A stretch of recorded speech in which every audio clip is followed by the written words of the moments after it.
Am I dreaming? No. I've been transmigrated into the body of a scumbag man who used his disciple as a doormat. And in 10 years, she'll become my downfall. I need to win her over before it's too late. But wait a second. The system wants me to be a villain. The story begins with a man imprisoned and surrounded by various monsters. The man, who seemed to be slightly injured, cried out for help as the beasts drew even closer to him. Suddenly, amidst the thunderstorm, a woman appeared. Seeing the figure flying through the sky, the man screamed desperately for help. The woman, who looked like an angel, activated her magic and, with a cynical smile on her face, struck a direct blow at the man.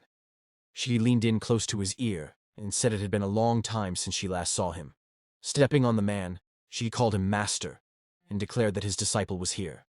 Then she simply said, "You're welcome." Right after that, she delivered another fatal blow to her master. At that moment, the man thought everything was over.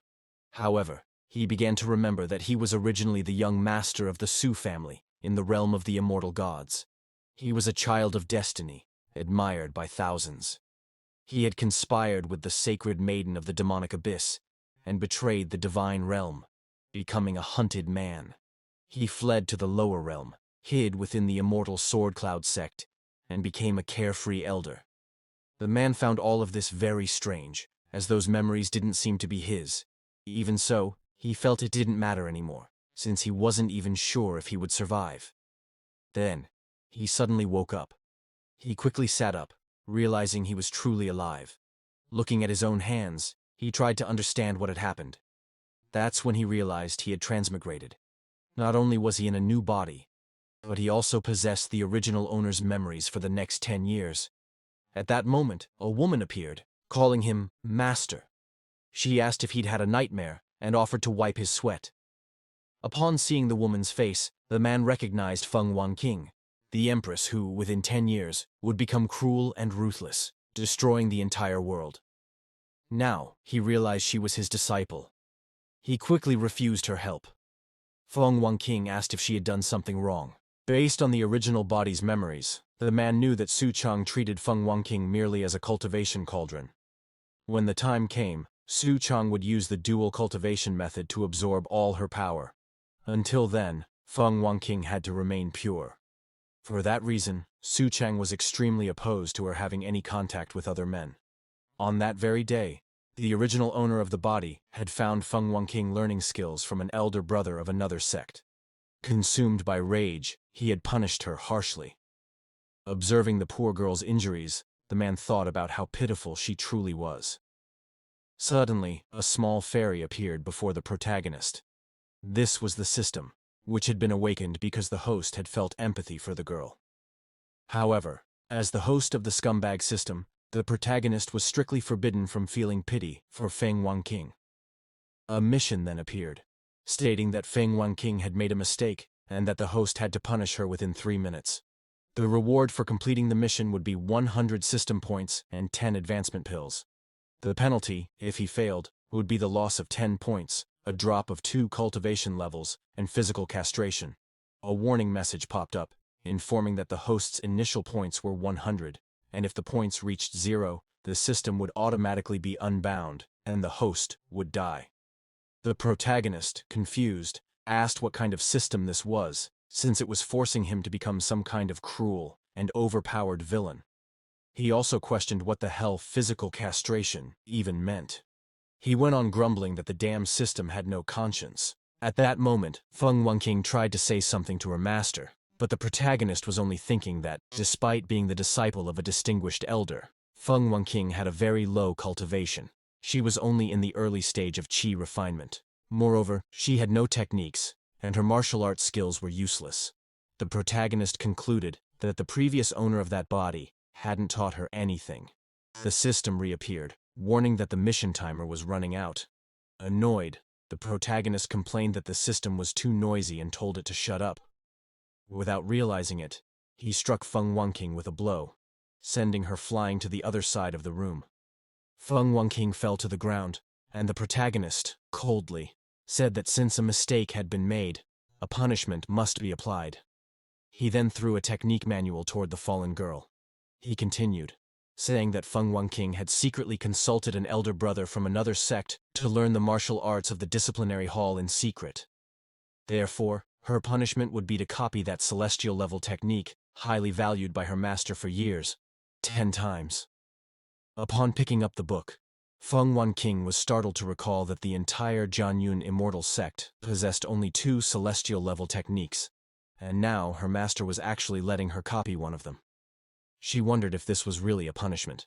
The protagonist then stood up and said that, if she understood, she should leave now. The system message popped up, informing that the punishment mission had been successfully completed.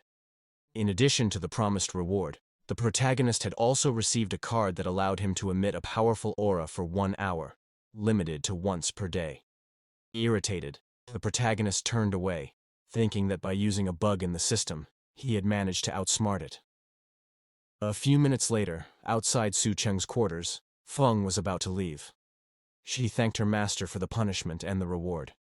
She also thought that the palm strike her master had given her had forced the stagnant blood in her body to circulate, and not only were her old wounds healed, but her meridians had been purified. She felt that soon she would be able to reach the 9th stage of qi refinement and advance to the foundation establishment stage. Feng Wanqing looked back, believing that her master would be acting differently toward her. But when she turned around completely, she realized he was no longer standing there. Even so, Feng Wanqing believed that, in truth, her master was secretly helping her. Clutching the technique book, Feng Wanqing felt touched and silently thanked her master for it. The protagonist, who was hiding behind the wall, received a message from the system, informing him that he had gained 10 affinity points with Feng Wanqing. Along with that, he also gained 10 system points. At that moment, he realized that by increasing someone's favorability, he also earned system points. He then decided to check his favorability level with Feng Wanqing and saw that it was in the negatives. The protagonist called Su Cheng a tremendous bastard. The system appeared and announced that the main story mission had been activated. One of the missions was to help Feng Wanqing fall into darkness. The protagonist questioned whether this wasn't the same path the previous owner of that body had followed. Seeing that the system only pretended not to understand, the protagonist became irritated and said that if Feng Wanqing fell into darkness, he would be dragged down with her as well. "Damn dog system," he muttered. Suddenly the protagonist felt the barrier of the mountain basement wavering. He quickly got ready, believing someone had invaded the place. A figure appeared, passing through. It was a woman asking for help from the Cloud Sword sect. The protagonist appeared before her, asking what she was doing there and why she had invaded the sect. That woman was Zueliuli, chief disciple of the Snow family from the northern forest. Zueliuli threw herself onto the protagonist and, with a sweet gaze, asked him to save her. The protagonist thinks, at that moment, that judging by Zueliuli's appearance, it seems she has been affected by some kind of enchanted poison. Now, he must seal her meridians to prevent the poison from spreading. So, he places his fingers on the young woman's shoulder. With that movement, she loses consciousness, and upon observing her, the protagonist believes she has been seriously hurt. He decides to take her back first, as she needs to wake up before anything else can be done. At that moment, someone was watching Su Cheng from afar. It was one of the elders of the Sword Cloud Immortal sect, Bai Yuchen, who referred to the protagonist as a reckless and flirtatious scoundrel. Some time passed, and Su Cheng was taking care of the girl's recovery. He calls upon the system and asks for information about Zueliuli. The description that appears informs him that she will become the future secret lover of the male lead, Ye Feng, in this world, and that he will sacrifice himself to save her in the ancient secret realm opened by the eternal immortal dynasty. The protagonist becomes curious about who this so-called male lead Ye Feng is, and begins to wonder if he might have stumbled upon Ye Feng's secret harem. At that moment, Xueliuli's body reacts. She realizes that the poison in her body has completely disappeared. Excited, Xueliuli thanks the protagonist for saving her, saying that she will surely repay him in the future. The protagonist stands up and says she doesn't need to be so formal. Xueliuli then thinks that an elder of the sect, handsome, young and strong, wouldn't be a bad choice for dual cultivation and detoxifying her body. She quickly gets excited by the idea and tries to control herself, while the protagonist observes her, unaware of her intentions. Suddenly, a message from the system appears, informing him that the host has gained 30 favorability points with Xueliuli. He wonders if it's really that easy. Xiaoliuli says she fears that her presence there might cause trouble for his sect, and once again thanks him for his kindness, promising to repay it in the future. The protagonist feels a bit awkward with the situation and replies that it's all right. Then he wonders why the atmosphere suddenly became so strange and awkward. Suddenly, a loud rumble is heard, and a sinister voice emerges, asking how the insignificant scum of the Sword Cloud Immortal sect dares to hide someone who belongs to him. Xueliuli panics and says that he is there. The protagonist's disciples begin to shout, saying that this is the aura of the ghost sect, and they wonder how those guys managed to infiltrate the Sword Cloud sect. They go on to say that this is the ancestor, known for being fierce and cruel, with a notorious reputation across the 5 major regions. Xueliuli was hiding behind Chang. A disciple steps forward and declares that this ghost sect ancestor has annihilated countless sects. That horrifying creature keeps speaking, saying that if they don't hand over the person who belongs to him today, then they shouldn't blame him for destroying the entire sect. This demonic ancestor had a rather flamboyant appearance and was already at the mid-stage of the soul formation realm. A new mission is unlocked. The protagonist must help Xueliuli defeat the ghost ancestor. By doing so, he will earn reward points, and the more stylish his actions, the more points he will receive. At that moment, 3 lights appear in the sky, and voices shout for the ghost ancestor not to be so arrogant. The people who appeared were Bai Yunchen and Zhao Yunchen. They state that they have never interfered with the ghost sect, and therefore, the ghost elder has no right to interfere with the Sword Cloud sect. Zhou Yuan, the Grand Elder, was also with them, and asks when exactly someone from their sect hid someone from the ghost sect. The ghost ancestor then points at Xueliuli and says that he likes her, therefore she now belongs to him. He demands that they hand her over immediately, or he will exterminate the entire Sword Cloud sect. Bai shouts, calling the old rag a trespasser, and orders him to leave at once and not to flaunt his power there. Zhao, worried, asks Bai not to provoke him, as they may not be able to defeat him.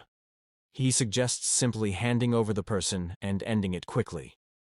Bai, irritated, tells Zhao to shut up and calls him a coward. Zhao just asks her not to be angry. The ghost ancestor then says he likes Bai as well, calling both her and Xueliuli to become his dual cultivation partners. If they satisfy him, he might spare the sect. Upon hearing that, Bai becomes completely enraged and calls the ancestor an old bastard. She declares that the Bai family has a supreme expert, and if anything happens to her, the family will hunt the ghost ancestor down to the depths of hell. Zhao tries to plead with Bai not to be so impulsive. Shuo, witnessing all the commotion, tells Su Chang that the ghost ancestor is extremely powerful and that no one in the sect is a match for him. Feeling guilty, she declares that she will go with him. The protagonist thinks to himself that, at that moment, his cultivation is being suppressed and he cannot fight at full strength. He remembers that there is a bloodline seal within him, placed by a supreme expert of the Su family from the divine realm. This seal hides his aura, allowing him to avoid detection and pursuit by beings from the immortal divine realm. The cost of this is that his cultivation level has been suppressed by 2 realms. But Chang remembers that he has something.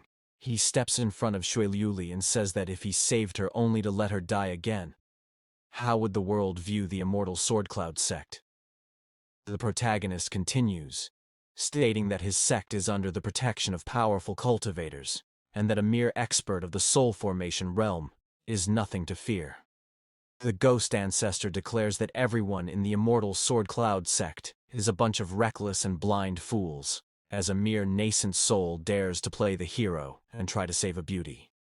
With an even more terrifying aura, the ghost ancestor states that he specializes in dealing with arrogant fools. He charges toward the protagonist, who quickly pulls out his aura card, obtained earlier from the system. Chang activates the card swiftly, and a powerful aura bursts forth around him. The protagonist asks if the ghost ancestor truly thinks he can face him. At that moment, a massive bolt of lightning crosses the sky, and a divine figure appears above the ghost ancestor, who is stunned by the strength of the aura. The 3 elders are utterly terrified upon realizing that the entity is above the soul formation realm. The divine and powerful figure grabs the ghost ancestor, looks him directly in the eyes, and says that he wants to see something that day. He shouts, asking who dares to touch the immortal Sword Cloud sect. The ghost ancestor declares that the protagonist's sect has no martial ethics, as it truly is protected by a supreme expert. The protagonist watches the scene with confidence, while Shui Liuli looks at him, slightly frightened. Bai is surprised to see that a supreme expert is protecting the sect. Zhao is also astonished by this new information. Zhou Yuan wonders if this protection had been deliberately arranged by the sect master while he is away. At that moment, the ghost ancestor begins pulling in all the air around him and then uses all his strength to break free. He thinks that just managing to free himself has already cost him most of his spiritual energy, and concludes that he is no match for dealing with that creature. Faced with this, he kneels before the divine entity and says that he was very disrespectful. He admits he did not know that the Sword Cloud Immortal sect had such a powerful expert protecting it.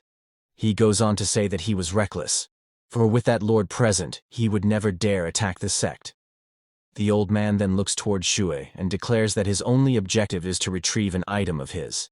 He then quickly turns and claims that the person is not a disciple of the Sword Cloud Immortal sect, hoping that the lord will allow his departure. However, the protagonist steps in front of Shui and warns the ghost ancestor not to act so recklessly. Zhao, pouting, comments that Chang sure knows how to show off at the right time.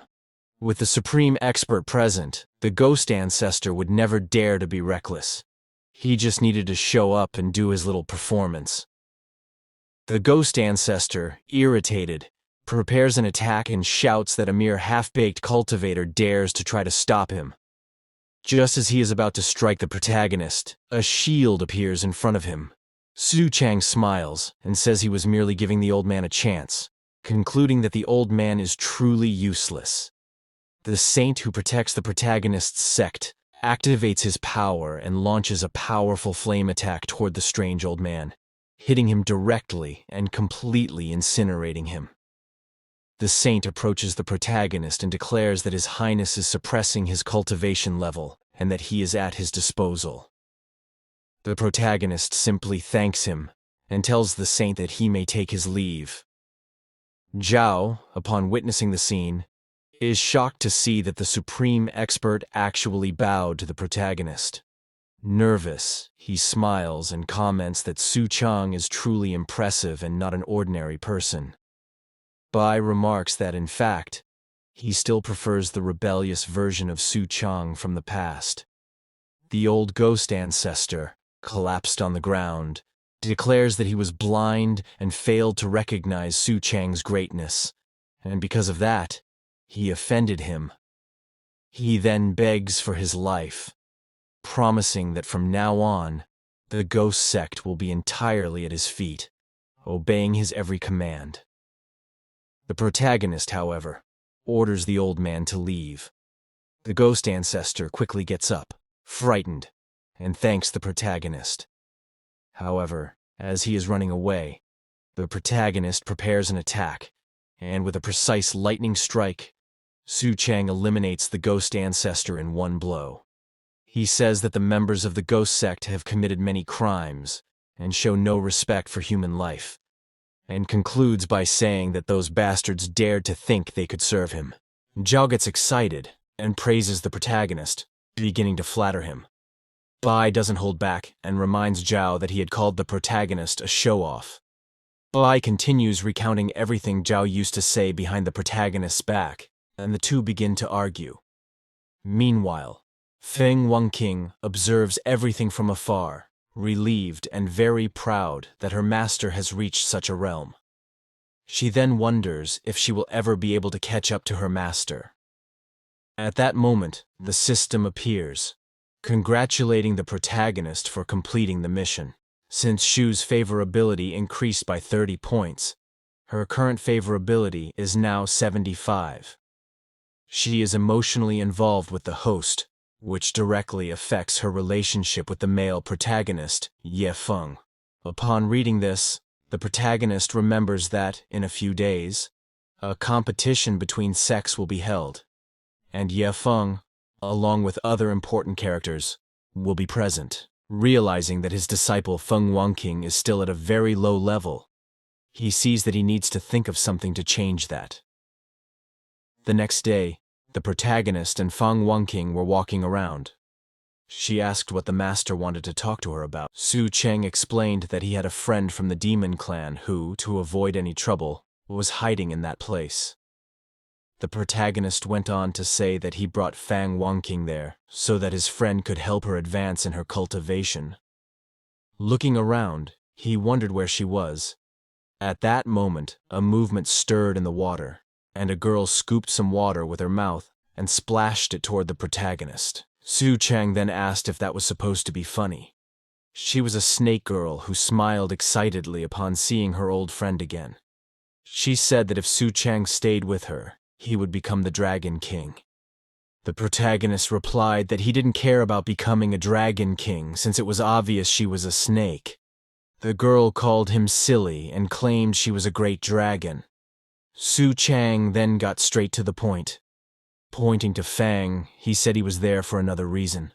He explained that the Grand Sect competition was approaching, but his disciple's cultivation level was still too low, and the martial arts techniques and skills she had just learned were not professional. The protagonist asked Sister Yaolan if she happened to have a divine body refining technique from the Demon Dragon clan, and said he hoped Yaolan could teach it to Feng. Yaolan observed the two silently for a moment and commented that she hadn't expected Chang to like that type of girl. Then, she emerged from the water, completely changing her appearance, and said that once she reached the Supreme Realm, she would be able to transform into a human form, and at that point, she wouldn't lose to the sister standing before her. Yaolan threw herself onto the protagonist and asked if she could do whatever she wanted. Chang asked her not to joke around and said they would talk about it later. A system message appeared with a side mission. Reach 80 points with Yaolan, and also help her reach the Supreme Realm, in order to extract her dragon bone. Seeing this, the protagonist remarked that this damn system never did anything for people's good. He remembered that in his previous life, the only person Yaolan trusted was Chang, but that scoundrel's goal was only to get her dragon bone. He ambushed her while she was leveling up, forcing her to give it up.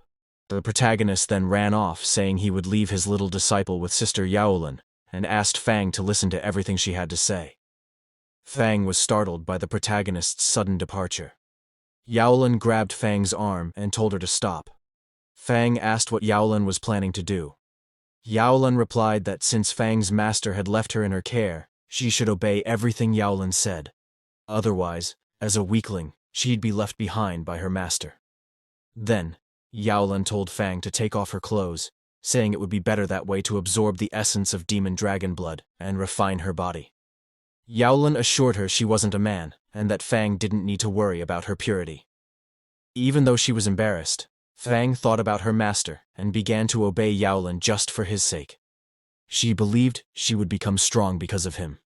And so, the two began to practice their secret cultivation techniques. A few days later, On the day of the grand competition of the immortal Sword Cloud sect, some cultivating disciples were preparing for the duels. Zhao, seeing the crowd, remarked that many people had indeed come to watch the sect's internal competition. He went on to say that it was an unprecedented spectacle, unlike anything seen before. Zhou Yuan commented that, with the emergence of the supreme expert, forces from all sides had mobilized upon hearing the news. Now, everyone was there because of Elder Su, and the rest just wanted to bask in the glory. At that moment, the three great families of the northern wild region were also present. Shui was calling for her father, asking him to follow her. The heads of the families had come in person this time, leaving everyone impressed. Shui Yuli's father said that his daughter was lucky to have made a connection with the supreme elder of the Sword Cloud sect. Moreover, it was said that this elder possessed a high level of cultivation. Then, he asked when Zui Liuli would introduce Su Chang to him. Embarrassed, Shui asked her father not to speak so recklessly. Suddenly, a commotion began. The Demon Slayer Alliance had arrived as well. The vice leader of the alliance, Wei Kun, was present in person. However, among all those people, a mysterious man watched everything in silence. He commented that it had been a long time since he last saw Shui Liuli. Sometime later, the annual competition of the Immortal Sword Cloud sect began. The disciples faced off in the central arena. Feng Wanqing was also there, fighting bravely and winning her first match. And so they reached the final battle between Feng Wanqing and Li Yue. The protagonist, watching the fight's preparation, thought that after being refined by Yao Lan, Feng Wanqing's potential had been stimulated to a certain degree. Therefore, it was no surprise that she had reached the finals. After all, she was destined to become the Empress in the future. Li Yue smiled and commented that he and Feng were meeting again. Then he asked whether what he had taught her back then had been helpful. He continued, saying that if it hadn't been for his guidance, she would have been eliminated in the first round. Feng, uncomfortable, remained silent while listening to all of that. Then she remembered that Li Yue had only taken advantage of the situation back then to exploit her. The man approached Feng and said that she should just give up, as she was no match for him in terms of strength. He asked why they didn't meet in a more secluded place that night, claiming he would teach her some deeper techniques. He added that he guaranteed she would feel ecstatic. At that moment, Feng stared at him, drew her sword, and charged at the man, landing a strike on his face. Li Yue brought his hand to his face, incredulous at Feng's attitude. He countered, saying she had the audacity to attack his handsome face. Feng shouted, telling him to stop with that nonsense.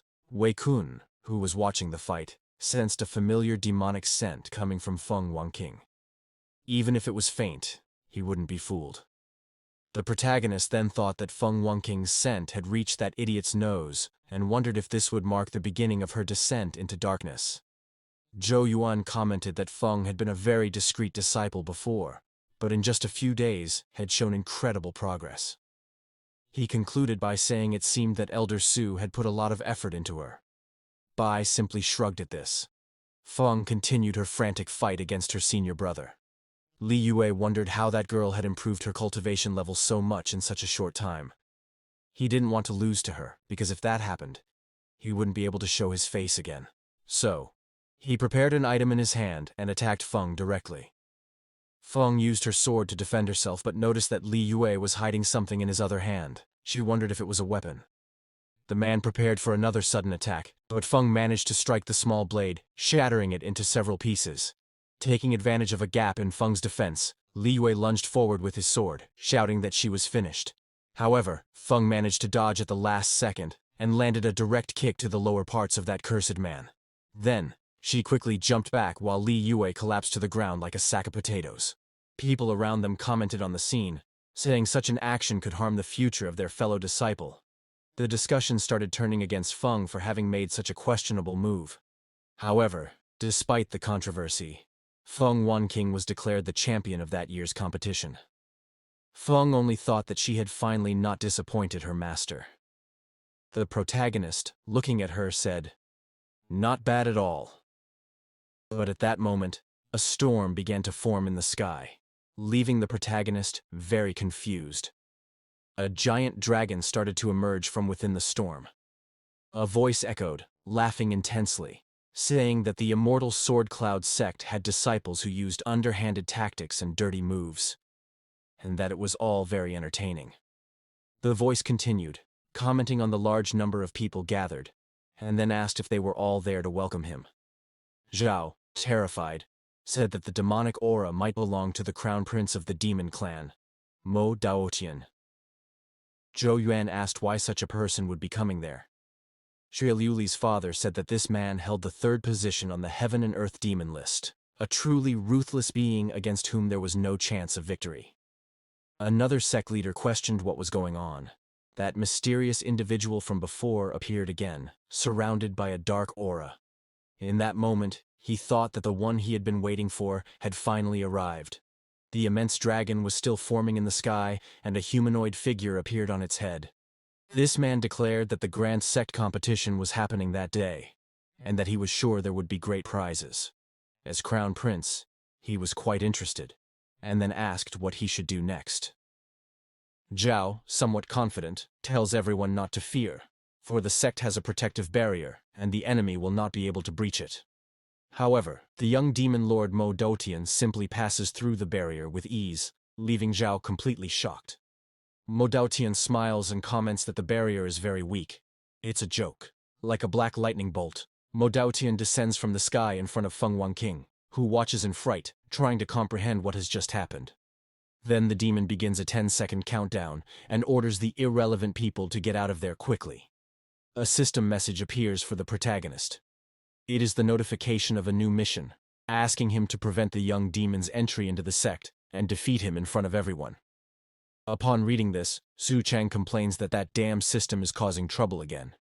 Mo Daotian, in a measured tone, states that time is running out. People begin to run in panic, trying to escape as fast as possible. Zhou Yuan turns to the protagonist and asks him to activate the sect's grand formation, because even with few people and many elders, they could still fight that opponent. Su Chang simply replies that they cannot. Irritated, Zhao asks what he means by that. Zhou Yuan tries to control the situation and ends up agreeing with Su Chang. Meanwhile, Mo Daotian turns to Feng Wanqing. He notices something different about that girl. She has the aura of a unique bloodline, uncommon. If well nurtured, she could bring great surprises in the future. Mo Daotian approaches Feng Wanqing and remarks that her methods are very much in line with his demon clan style, and that it would be a waste to leave her there. Then he asks Feng if she wouldn't like to go with him to the demon clan, for she could become the next celestial demoness. Feng is frightened by the sudden proposal but responds that the demon prince is very ugly and that she refuses. Mo Daotian, annoyed, declares that he is the crown prince and clearly the most handsome in the demon realm. He questions whether Feng's brain is functioning or if she is blind, and adds that she will regret this one day. However, he finishes by saying that it doesn't matter, because once he destroys the entire sect, she will certainly go with him. After all, the crown prince gave her a chance. Mo Daotian then asks if Feng would like to serve him for 3 years as his personal maid and wants to know what she thinks about that. Nervously, Zhao comments that serving 3 years as a servant isn't such a bad offer, because besides escaping destruction at that moment, they could infiltrate and learn more about the enemy's territory, gaining knowledge for future battles and ensuring they would never be defeated again. Bai, once again, calls Zhao a coward and says that since he wants so much to be a servant, she will do it herself for him. But at that moment, the protagonist appears, asking for permission and noting that his disciple doesn't seem very interested in Mo Daotian's demonic clan. He concludes by saying that it would be better for the prince to leave. Feng Wanqing grows very excited to see her master arrive at that instant. Mo Daotian then prepares an attack, belittling the protagonist by calling him a mere sect elder who dares to provoke a crown prince. He unleashes a dragon strength strike aimed at Su Chang. However, the protagonist, smiling, raises his fingers, casts a spell, and declares that he wants to see if the crown prince can withstand it. At that moment, the swords of the disciples and everyone nearby begin to be seized by an invisible force, and they position themselves before the protagonist. Su Chang sends them flying toward Mo Daotian, who starts laughing, saying it was a clever trick. He manages to defend against the attacks and, sneering, remarks that the protagonist needs more training to challenge him. for at Su Chang's current level, it was a great joke. Yet Su Chang suddenly appears behind the demonic prince and says that viewing everything only from the kingdom's perspective will blind him. Startled, Mo Daotian wonders how Su Chang got there. Once again, the protagonist readies an attack, thinking that although his cultivation is suppressed, the technique he uses is of divine grade, capable of refining ordinary spiritual energy within the body into something much more potent. He launches the strike at Mo Daotian, who, upon impact, is thrown to the ground. The crown prince tries to stand but is struck again by Su Chang, who prevents him from rising. The protagonist then tells Mo Daotian not to move, for he might hurt himself. He also asks the prince to take a deep breath, commenting that feeling dizzy is normal at that point. At that instant, the system message appears, informing that the host has successfully completed the mission. Meanwhile, the young demonic master begins to complain, saying the protagonist deceived him and that Su Chang does not follow martial virtues. The disciples and onlookers are utterly shocked to see the protagonist handling the demonic crown prince with such ease. Once more, that mysterious man appears, saying that the Sword Cloud sect truly has someone so powerful. The crown prince thrashes on the ground like a spoiled child, begging the protagonist to let him go and settle matters fairly. Su Chang simply frees him and accepts the agreement.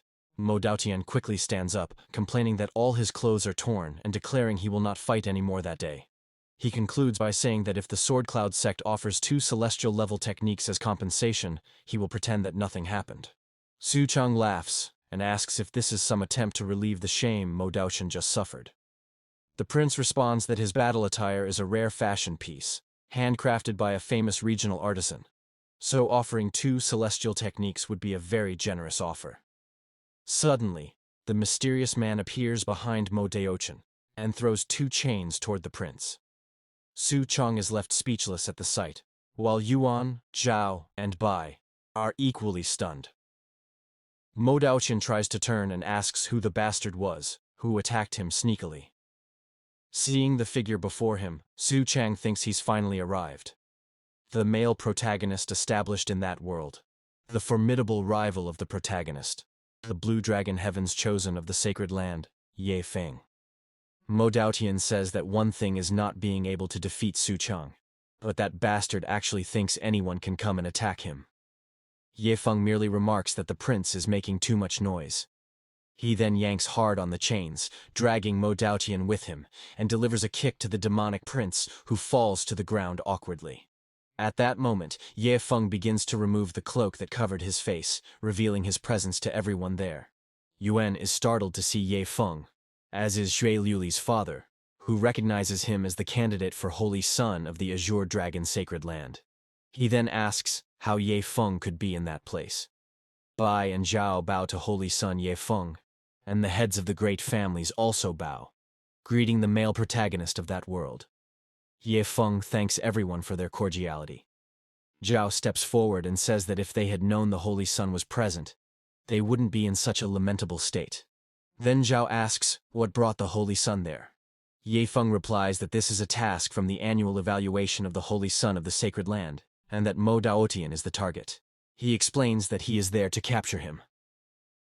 Suddenly, a great dragon appears over Feng, but with just 2 fingers, he launches a powerful attack at the creature, which quickly turns into a fried snake. Feng approaches the demonic crown prince, who is still lying on the ground, very frightened. He draws his sword and comments that maybe taking off just the head would be faster. The crown prince, desperate, begs Feng to wait a moment, claiming that his head is very heavy and that, if it's with Feng, it will be quicker. At that moment, something is hurled toward Feng, causing him to drop his sword. Feng turns and asks what Su Chang is thinking. He reflects that anyone who can disarm him with a stone must indeed be very powerful. Our protagonist, ironically, simply apologizes and adds that he cannot let Mo Daotian die on Sword Cloud sect territory, because otherwise, if the demon clan comes for vengeance in the future, the sect will have many problems. A mission prompt appears for Su Chang, asking him to save Mo Daotian and thwart Holy Son Feng's task. After reflecting for a moment, Feng agrees with Su Chang and admits he hadn't considered that point before. Mo Daotian, analyzing the whole situation, believes that if he stays there, Ye Feng won't be able to do anything against him. So, with eyes shining, he says he understands everything now. He turns to Ye Feng and declares that, if he hadn't already been somewhat wounded, he would certainly have taken care of this so-called holy son of the Blue Dragon. Ye Feng turns to Mo Daotian, clearly displeased by what he's just heard. Mo Daotian, using all his talent for acting and drama, begins to warn that if Ye Feng so much as lays a hand on him again, he will die on the spot. Along with his beloved dragon, Little Black, he adds that as soon as the demon clan finds out, no one present will survive. Ye Feng then states that he will spare Mo Daotian for the time being, but will act as soon as he leaves the Cloud Sword sect. Next, Ye Feng turns toward where Feng was standing and says there is one more thing that needs explaining. Pointing his sword at Feng Wanqing, he asks why she is exuding the aura of the demon clan. Yuan and Zhao are startled by the accusation and ask if it might be a misunderstanding. Wei Kun appears again and says that the Holy Sun is right, for that girl can deceive everyone except the Demon Hunters Alliance. He continues, asserting that Feng Wanqing possesses the demon clan's aura and must be eliminated today. Those around begin to comment, saying they never would have imagined that the Demon Hunters sect would confront the Cloud Sword sect. But since they are ruthless, they believe that Disciple must indeed be in trouble. Soon, the remarks turn into harsh judgments of the poor girl, labeling her a demon and hurling other pejoratives. Wei Kun draws his sword and declares that, as vice leader of the Demon Hunters Alliance, he will deliver justice on behalf of heaven. At that moment, Su Chang activates the system and asks if taking action now will interrupt Feng Wanqing's fall into darkness. The system responds that helping the female protagonist Feng Wanqing embrace evil is one of the main missions. Therefore, it advises the host to step back and mind his own life. However, the protagonist declares that he is actually helping Feng gain confidence, so that in the future he can destroy her and drag her even deeper into darkness. The system then rejoices, saying the host is truly clever and evil, and concludes that this idea is brilliant. The protagonist, at that moment, thinks to himself that the system is very stupid and brainless. Just then, someone steps in front of Wei Kun's blade. It is Mo Daotian, who asks if anyone present wants to risk death for what was done to the Master Su's disciple. Mo Daotian turns to the protagonist, expecting some sign of approval for his actions, but the protagonist merely watches in silence. Wei Kun remarks that Elder Su has not spoken up, then asks Mo Daotian not to cause any more trouble. At that moment, Su Chang appears behind Wei Kun. Feng Wanqing is moved to see her beloved master there. The protagonist lays his hand on Wei Kun's head and asks, since when anyone can lecture his disciple. Wei Jun turns to the protagonist and says that he might have misunderstood. Su Chang simply changes his attitude and admits that, in fact, it was all his fault. Because yesterday, while he was cultivating, he refined a drop of demonic dragon blood essence for Feng Wanqing, which caused the misunderstanding. Suddenly Mo Daotian comes running, grabbing Wei Kun, and says that without fully understanding the situation, Wei Kun acted against Master Su's disciple, and must therefore be punished. Mo Daotian, shaking Wei Kun like a rag doll, starts laughing, saying he finally found someone he can defeat. Meanwhile, Wei Kun cries for help, as he's being used as a punching bag. Ye Feng turns to the protagonist and says that, since this was all just a misunderstanding, everyone should shake hands and make peace. He then asks Su Chang to do it as a favor. The protagonist smiles and says that since the Holy Sun requested it, everyone will listen. Su Chang then turns to the demonic crown prince and asks him to calm down, as it's better not to disturb the peace. Mo Daotian throws Wei Kun back to his disciples, who, in desperation, try to help their vice leader. They say their farewells to the protagonist while Wei Kun is carried off, vowing to repay all of this. After the confusion ends, Yuan begins to say that now that everything has been cleared up, there's nothing more to worry about. He concludes by stating that the Sword Cloud sect will ensure everyone is treated with the utmost hospitality. At that moment, Ye Feng observes Hui Liuli. He approaches her and greets Hui's father. The old man thanks the young holy son for his kindness and asks if he is truly worthy of such a title. Ye Feng asks if Patriarch Shui remembers saving a gravely injured young man a few years ago, and then reveals that it was him. Ye Feng goes on to say that at the time, he was undergoing training and couldn't use his real appearance or name, so he understands why the patriarch didn't recognize him. The old man begins to laugh and says that the Shui family was fortunate to have helped the Holy Sun. The other masters of powerful families begin to whisper about the Shui family establishing a connection with the Holy Sun, something many of them didn't take well. Ye Feng then turns to Zhui Liuli and says it's been a long time. However, the girl was looking in another direction, toward the protagonist, who was talking to Mo Daotian about what had just happened. Ye Feng notices this, looks at the protagonist, and wonders if he is the one Zhui Liuli has feelings for. Zhui Liuli's father asks how she could be so rude, as the Holy Sun was speaking to her. Zhui Liuli quickly responds that it was just a small favor and that the Holy Sun doesn't need to worry about it. Ye Feng feels a bit sad at that moment, wondering if she has simply forgotten him. Zhui Liuli's father becomes completely embarrassed and asks the Holy Sun not to take it the wrong way. Zhui Liuli quickly walks away, saying she has some matters to take care of. She takes Su Chang's hand, hugs him, and invites the protagonist to meet her father. The protagonist is momentarily surprised, while Ye Feng becomes completely irritated with Su Chang. Sometime later, in the tea hall, the protagonist asks why the head of the Shu family requested to meet with him alone. At that moment, Patriarch Shui thinks that his daughter Liuli has special regard for Su Chang, and since she offended the Holy Sun, they cannot afford to lose Su Chang's support as well. The old Shui then begins to say that he will be frank with Su Chang. After his daughter was saved by the protagonist from poisoning and from the Ghost Clan, Liuli refuses to return home and instead summoned him there. Patriarch Shui believes that Liuli's feelings towards Su Chang are clear. So, if Elder Su is also interested, Liuli's father is willing to let her stay there and serve Su Chang. However, the old man says he has only one request. He hopes for an opportunity to ascend to the Supreme Realm, like Elder Su. The protagonist had his eyes closed, seemingly dozing off, without saying a single word. Meanwhile, on the other side of the mountain, Feng was walking through the sex garden. She was happy, thinking she had truly won first place in the grand competition. Now, she needed to tell Sister Yaolin in person and thank her. However, Feng Wanqing comes across Ye Feng standing in front of her. She wonders why that guy hasn't left yet, since the previous matter had already been settled by the master. Ye Feng tells Feng Wanqing not to worry, as he is not there to cause her trouble. Feng Wanqing replies that, in that case, she has nothing to say to the Holy Sun, and asks to excuse herself.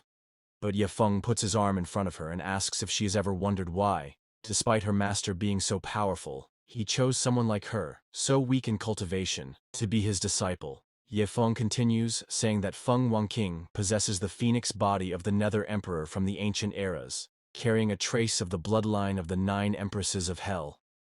When that bloodline awakens, not even the greatest disciples of the divine realm will be able to compare to that power. And, at the time of change, Su Chang will take the opportunity to confirm the bloodline and destroy her emperor's body, ensuring that no one else can defeat him.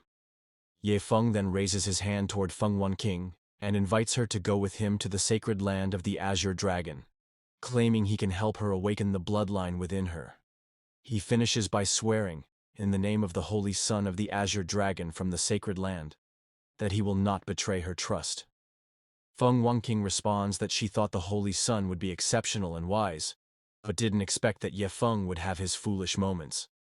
She continues, saying that he really thought she would believe something told by someone she met in passing, rather than trust her master whom she has known for years.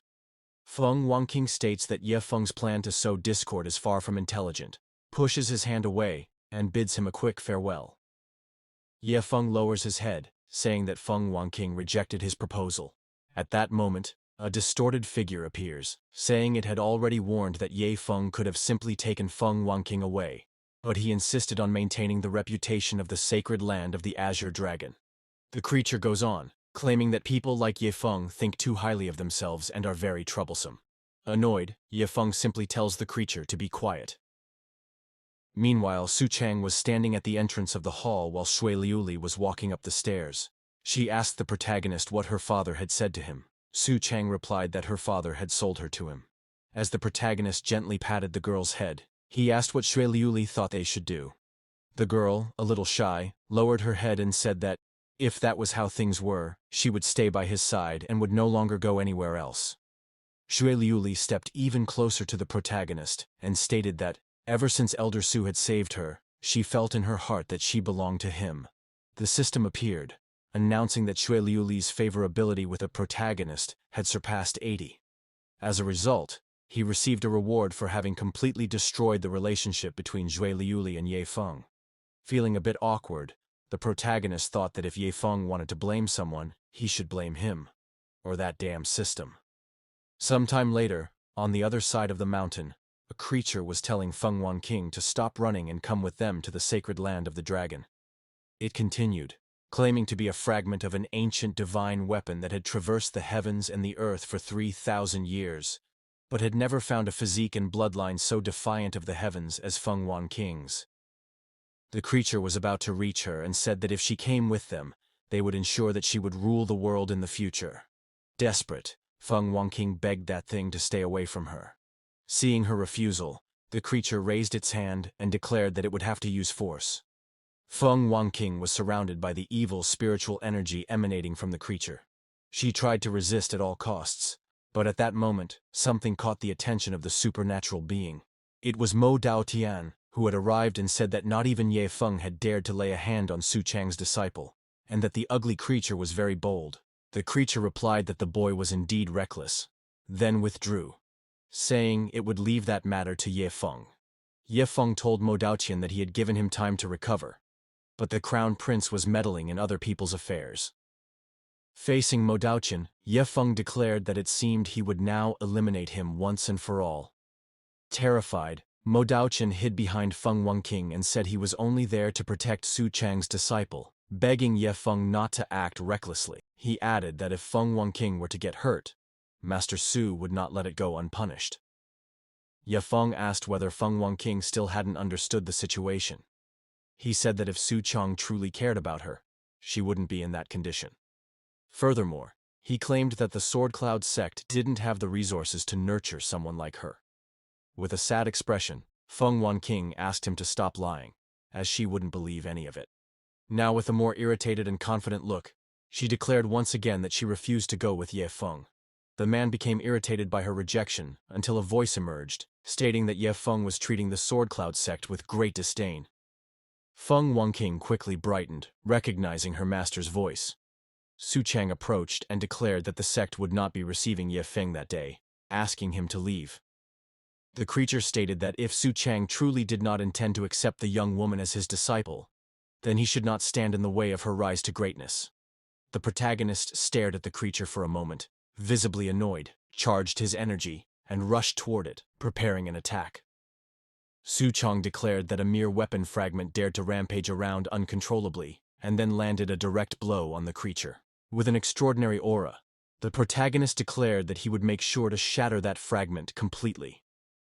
Su Chang then launched a powerful attack at the creature, but Ye Feng quickly called the fragment back and observed Su Chang in silence. The protagonist once again told Ye Feng to leave, and resentfully, he quickly left the place. Mo Daotian started laughing, calling Ye Feng a weakling and saying it was better for him to leave anyway. Suddenly, the protagonist kicked Mo Daotian and said that the crown prince should do the same. Su Chang then turned, calling out to Feng Wanqing, who quickly approached. The protagonist simply told her to leave with him, and Feng followed him, running. Some time passed, and night fell over the city of demon hunters. The leader of the Sword Cloud sect, Jiantian King, was flying through the area while being pursued. Several ninjas leaped toward Jiantian King, who faced his pursuers head-on, until, suddenly, a massive explosion occurred. Some time later, the young master of the demon hunter sect was seated on his throne when someone informed him that the leader of the Sword Cloud sect had been eliminated. Wei Kun, with a wicked look in his eyes, said that this was very good. He turned to a hooded man standing behind him and stated that, now that the Sword Cloud sect was leaderless, it would suffer a blow, and no one would be able to stop their plans. The mysterious man remarked that it had been a very ingenious plan. Wei Kun ordered the news to be spread, and declared that, in 3 days, the secret realm of the Northern Heaven would open under the banner of the Demon Hunters Alliance. At that time, all prominent disciples from the Northern Heaven region would gather in the city of the Demon Hunters. Once the plan was successfully carried out, the entire Northern region would recognize the Demon Hunters Alliance as their leader. At that moment, the soldiers before Wei Kun shouted in unison, agreeing with the words of their leader. The mysterious man, observing the entire scene, thought that those fools were far too easy to deceive. When the imperial princess was resurrected, they would truly experience what fear was, for they were far too weak to even be noticed by the celestial demonic clan. Sometime later, in the conference hall of the Sword Cloud sect, Su Chang and the other elders were gathered. Zhou Yuan stood up, irritated, saying that things had already gone too far.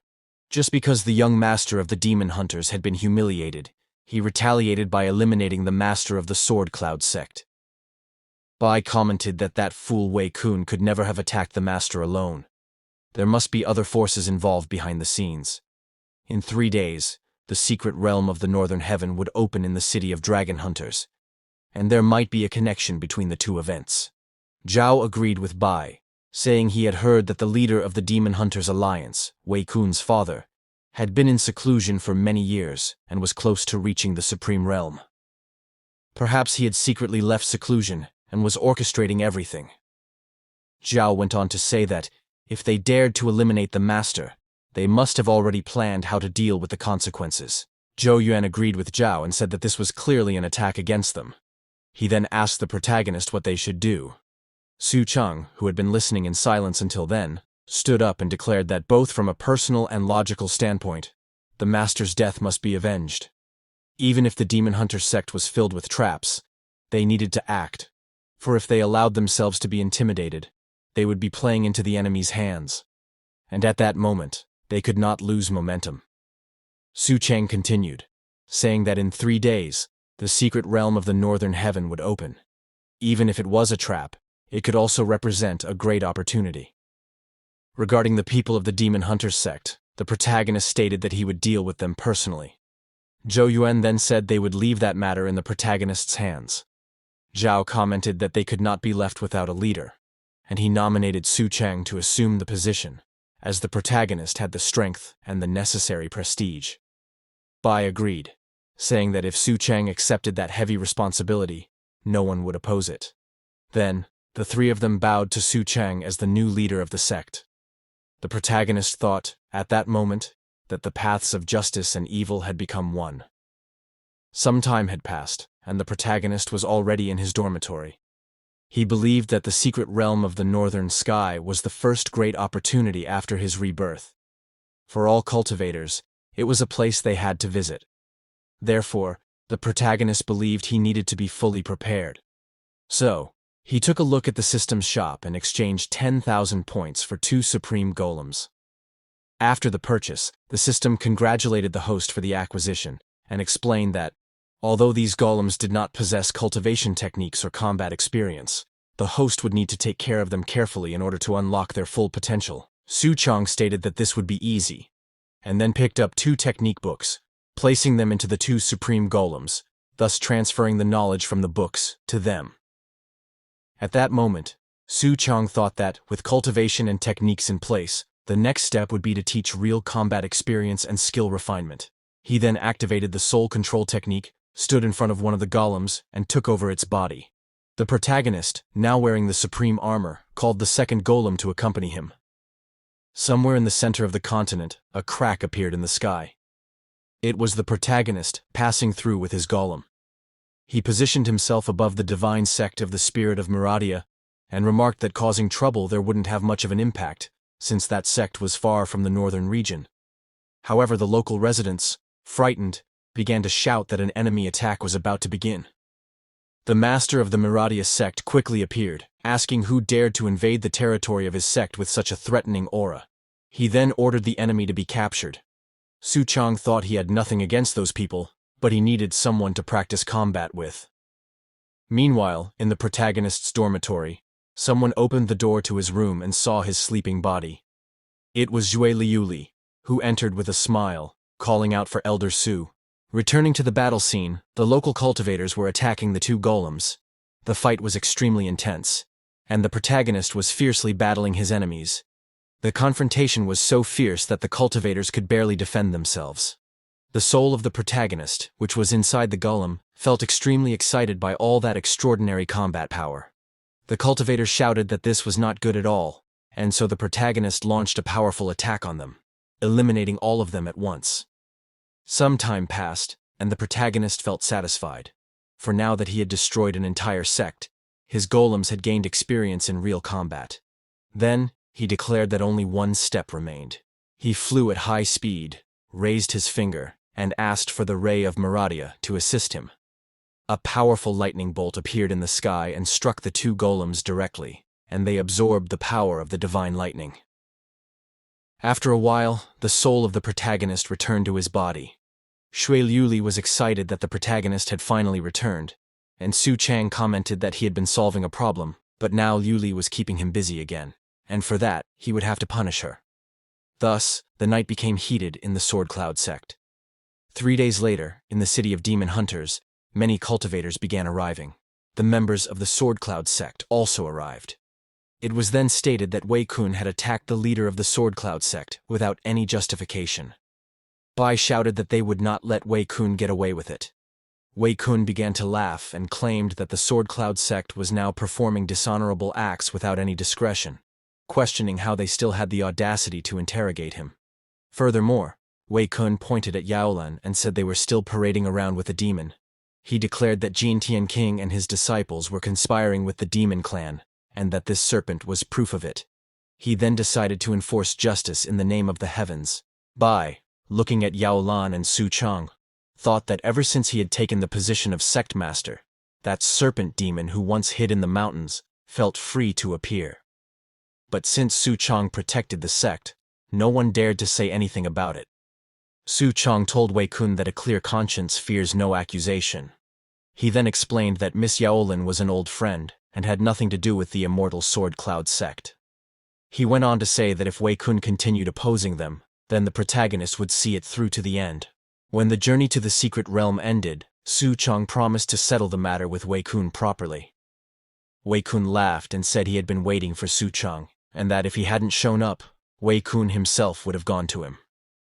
The protagonist, observing the attitude of the young master of the demon hunters, thought he seemed overly confident, likely because someone powerful was backing him. Wei Kun took the key to the secret realm and asked for the talking to stop. He said he would open the secret realm and that, even though there was a conflict with the Sword Cloud sect, he, as vice leader, would still allow the protagonist and his disciples to participate. Thus, a portal appeared before everyone, granting access to the Northern Heaven secret realm. All the cultivators grew excited at the prospect and rushed quickly toward the portal. The protagonist instructed his companions to move forward. Yao Lan became excited about the potential treasures she might find there, and the protagonist stated that, according to custom, someone had to maintain the stability of the passage, and for that reason, he would stay outside. Meanwhile, Wei Kun commented that there were many people present. The mysterious man seemed pleased with that. Su Chang, observing the two, realized that they were actually members of the Celestial Demon Clan. Wei Kun and this clan were delusional, like a mantis hunting a cicada, but they would not get away with it for long. The protagonist positioned himself before the portal to the secret realm, but along with the cultivators desperately entering it, Su Chang infiltrated using his supreme golems. We'll continue in the next chapter. For more videos like this, subscribe to the channel and turn on notifications. See you next time.